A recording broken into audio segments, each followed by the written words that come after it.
Dr. Dawn Bloor, and I'm here to do your periodontal consultation. That's great. I heard that you have gum disease and you were told that you need gum surgery and you're looking for an alternative. That's right.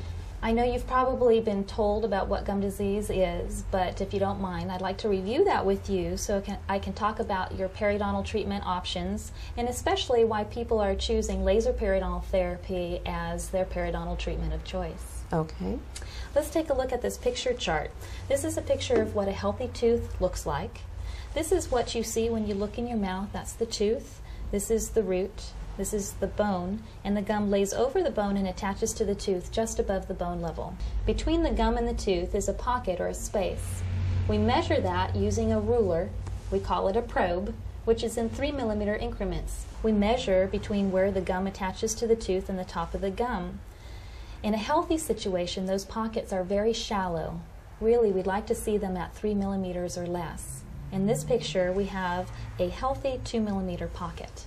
What happens is the bacteria that's naturally in our mouth sticks to the teeth and lives off of the food that we eat, producing this white filmy stuff. That's called plaque. Plaque is soft, we can brush it and floss it away, but we're only human and we're going to miss some of it. The stuff that we miss is usually down below the gum line and in hard to reach areas. What happens is the bacteria that live inside of the plaque irritate the gums and the gums get a little bit puffy or inflamed, and what we have is some surface inflammation.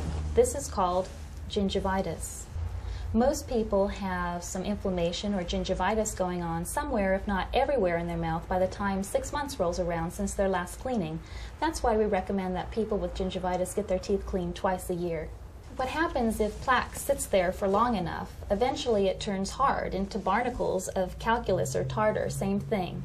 Now the bacteria that live inside those barnacles will eventually destroy the attachment between the gum and the tooth, opening up a deeper than normal space or pocket.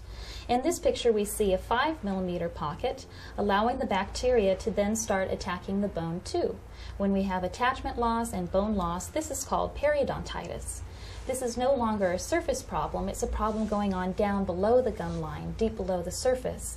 And so a regular surface cleaning really doesn't do the trick. It's just the tip of the iceberg. Now the problem with deep pockets is they're harder to keep clean than the shallow pockets are. In this picture we have a 6 millimeter pocket and more bone loss. Now the issue here is if we have a 6 millimeter pocket and the gum started up here, and we have 2 millimeters of damage at the surface, we really have about 8 millimeters of attachment loss.